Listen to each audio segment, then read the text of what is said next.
What happens when you become a somebody? If you had the wealth, the power, the fame, and the public position that comes with being somebody, what would you do with it? What would you do if literally everyone in America knew your name and your face and wanted to hear what you had to say? Would you use your time at the podium to promote yourself? Or would you use this gift you have been given for a greater good? What if you were somebody, one of them? Throughout American history, there have been moments and events that have impacted entire generations. When the conversation about those events come up, people simply ask, "Where were you?" Think about that for a moment. Where were you when Pearl Harbor was attacked? Where were you when the Twin Towers came crashing down? How did those events impact you and others as individuals? How did those events impact our country? What conversations happened because of those tragedies? What cultural changes occurred? Along with the attacks on Pearl Harbor and the World Trade Center, Inglewood Stadium has captured the attention of Americans everywhere. So what defining moment happened at Inglewood Stadium? Super Bowl 56. The game itself was incredible, but never finished. The halftime performance was profound, but what happened right before the second half of the game has made 56 a number that will forever remain infamous. On February 6, 2022, at Inglewood Stadium in Southern California, a terrorist attack commenced that would forever change the course of history and humanity. 90,000 people were killed and many others injured. Super Bowl 56 is remembered not for the game itself, but for what happened at the game. At the end of the halftime celebration amidst the fireworks and the grand finale, unbeknownst to those in the stadium, a terrorist organization had been plotting and planning for years to blow up the Super Bowl on international television. Somebody is the story of an influential group of survivors from the Super Bowl 56 terrorist attack. Somebody is not just the story of what happens to the survivors afterward. We back up and look at their lives and what has brought them to this day.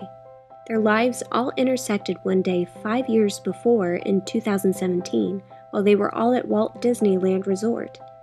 They did not meet that day, but their movement towards each other began.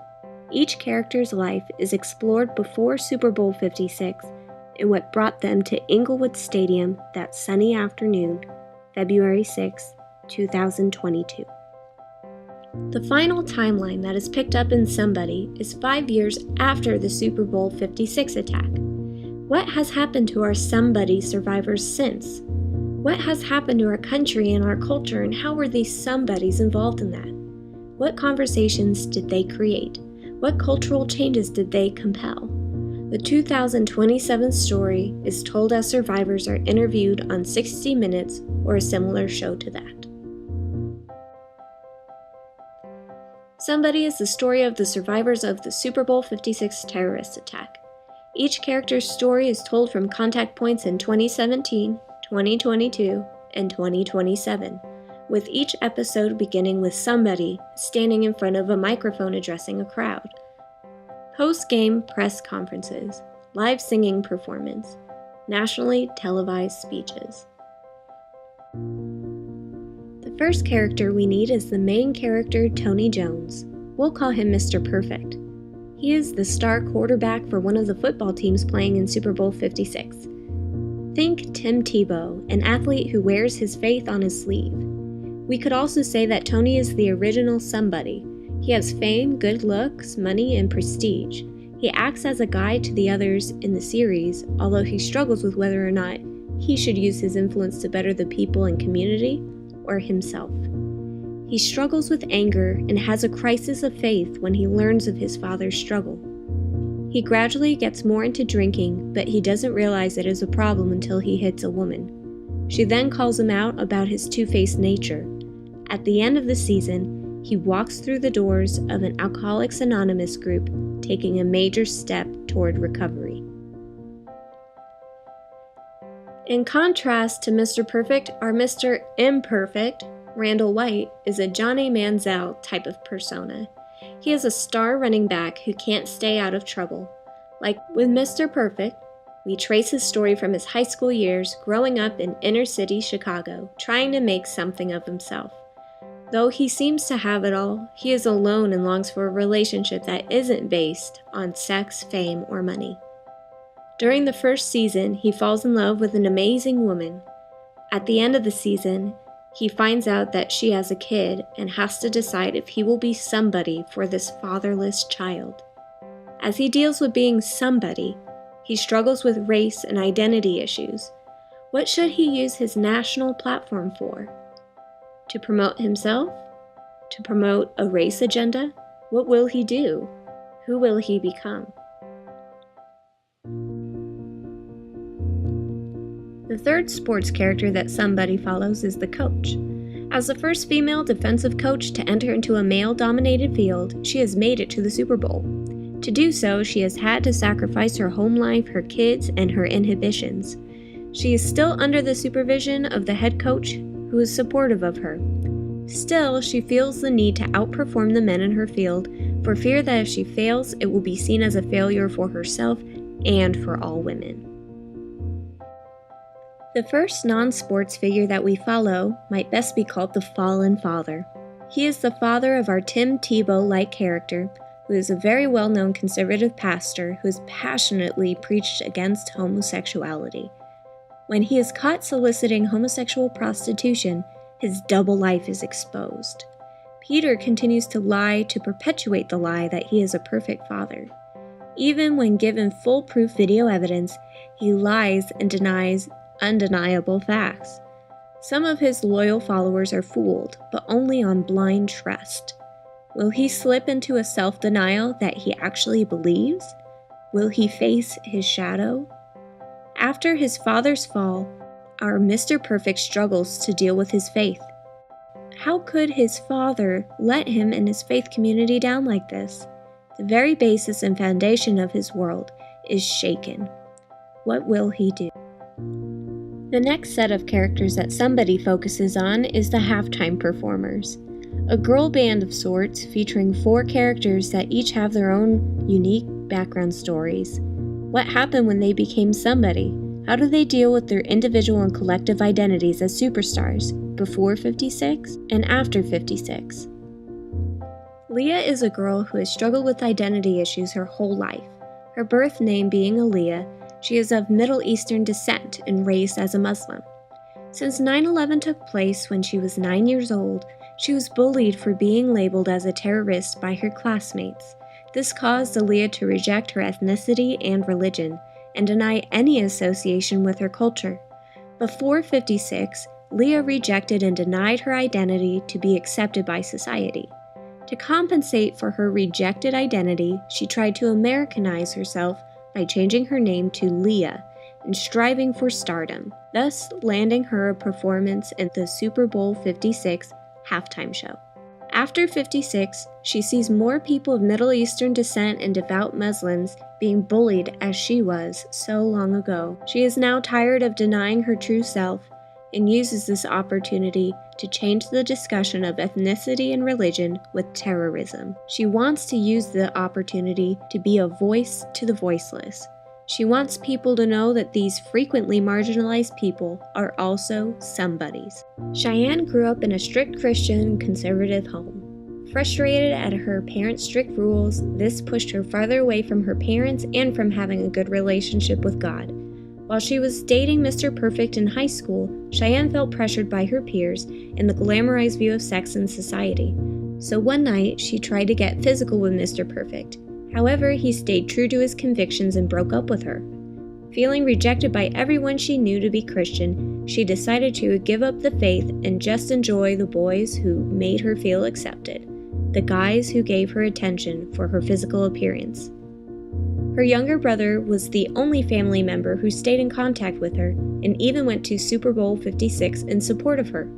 Unfortunately, her brother did not survive the attack, making her feel guilty and even more rejected by her other family members who blamed her for this. Following the attack, Cheyenne thinks about how loved her brother made her feel even though he was Christian like the rest of their family. All that she managed to keep of her brothers to hold on to the memory of him was his journal and Bible. Written throughout his journal was prayers for Cheyenne and accounts of God's love and infinite acceptance. During the 5 years, Cheyenne recommits her life to Christ and tries to redeem her past ways. She now uses the opportunity as a somebody to preach the gospel and to make her brother proud. At a young age, Desi realized she is bisexual. Unfortunately, despite living in a world that tells her to express herself and be true to who she is, this has not been her experience. In spite of her struggle, Desi has tried to capitalize on her strong leadership skills. This is what got her into the performing group. Since joining the group, however, she recognized she is more widely accepted when she solely embraces her feminine side. Feeling like she has had to hide 50% of who she is losing a sense of who she was created to be. After the bombing, Desi considers all the different lives lost the day of the attack and realizes all humanity is flesh and blood. Regardless of what is deemed socially acceptable, all human life has intrinsic value. Desi uses her platform to encourage others to be who they were created to be unapologetically. We have one life to live, and it should not be spent trying to be someone other than ourselves. Tiana is the final member of the halftime show singing group. The morning of Super Bowl 56, she found out she was pregnant. Being out of wedlock, she was contemplating having an abortion. However, being one of very few survivors, a somebody, she has a renewed sense of the sanctity of life and decides to keep the baby. She uses her new platform to inspire others to consider the same. The characters that we have met already were at Super Bowl 56 because they were already somebody in some fashion. The next, the 3, became somebodies because they were there that day and in the public eye. The next character, the Crusader, found her way into Super Bowl 56 fame based on a commercial that was airing during halftime, right before the stadium exploded. Alice's commercial dealt with abortion in a way that none had ever been done before. And with that, eyes of the world glued on a all lives matter type of concept right before 90,000 people died. Tiana, of the halftime performers, later pairs up with Alice to promote the organization. Mark grew up his whole life an unlucky man. He's been suffering from financial struggles, a poor marriage, a miscarriage, you name it. On the day of the Super Bowl, he found out he lost a major deal at work, causing his job to be on the line. As Mark is cursing the heavens and wanting to give up, he finds out he randomly won 2 tickets. He and his wife attend the Super Bowl despondently, taking advantage of this one stroke of luck they experience in their mundane lives. After 56, Mark and Molly have a renewed sense of the greater meaning in life, celebrating the gift of life when their lives could have easily ended that day. They both were inspired to work on their marriage, and the joy they now experience gives them a voice to beg others to not take anything or anyone in this life for granted. Post 56, Mark and Molly use their platform to instill the notion that just being able to go through life, especially with their loved ones, makes them luckier than most. Long-form television is the most appropriate vehicle for the narrative we have chosen. This is because we are not trying to communicate the gospel in a blatantly obvious 10-minute segment, but through the story of people's complicated and messy lives. Through this series, we will look at corruption, greed, personalities, and other things that can get in the way of the gospel. The focus on the attack on the Super Bowl is a direct attack on American culture.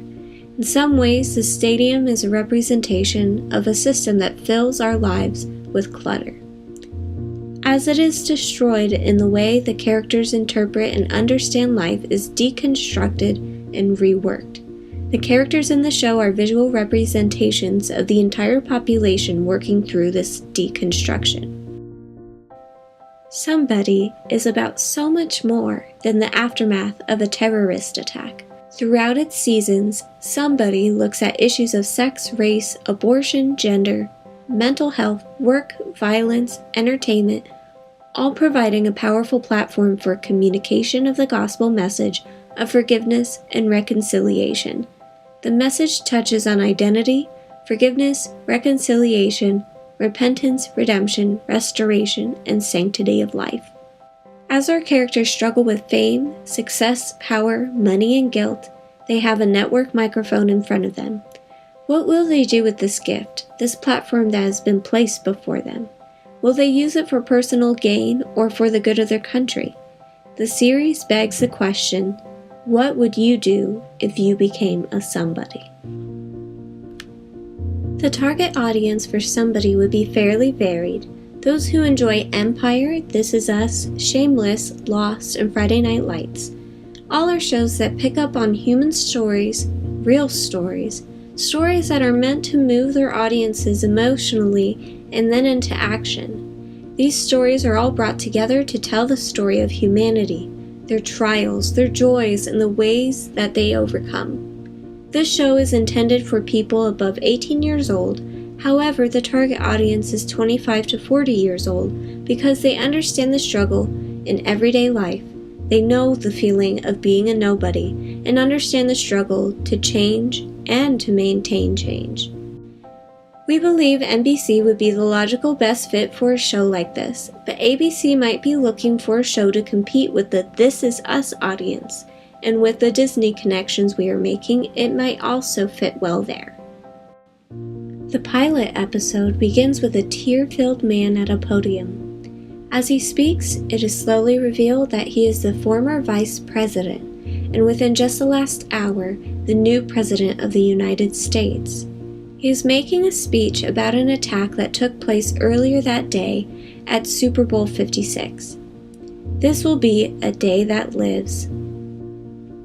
During his speech, the story cuts in and out to scenes from the game itself and the halftime celebration during which the attack took place. From there, our story backs up to the week leading up to the Super Bowl 56 attack, and we meet briefly each of our main characters as they are interviewed during the days leading up to the Super Bowl. We learn just a small bit about each of them and are drawn into their lives. We then jump forward 5 years to a live interview that is taking place on the 5th anniversary of the attack. The interviewer asks them all, "So how did that day change you? How did that day change the country and the world?" One of these somebodies starts to speak and we fade to black. Each subsequent episode opens with one of our somebodies at a microphone. Season 1 episodes focus much on the building the background stories of each character starting 5 years before. The highs and lows of their careers are addressed and we learn how each of them came to be at the Super Bowl. Their paths almost cross at times and we see connections between their lives and the way that they are all being slowly brought together.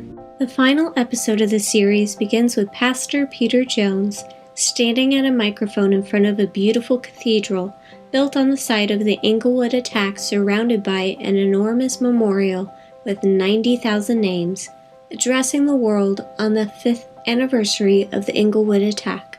As the episode closes, Pastor Peter Jones then introduces Randall White, who we don't learn until the final act of the series finale that he has become the President of the United States. He is looking back on everything that has taken place over the last 5 years. He comments on the fact that the true terrorist is still at large and that the attack may never be fully understood. The series ends and fades to black, however, with Anthony Jones making a speech at an AA group meeting in which he too talks about the last 5 years and what it has done to him and to the country. He is hopeful for himself and the country, but knows that each has a long way to go. A special thanks to Professor Calloway for his wisdom guiding us in this project. This project would not be possible without the help of our writers, Matt, Victoria, Mark, and Tin.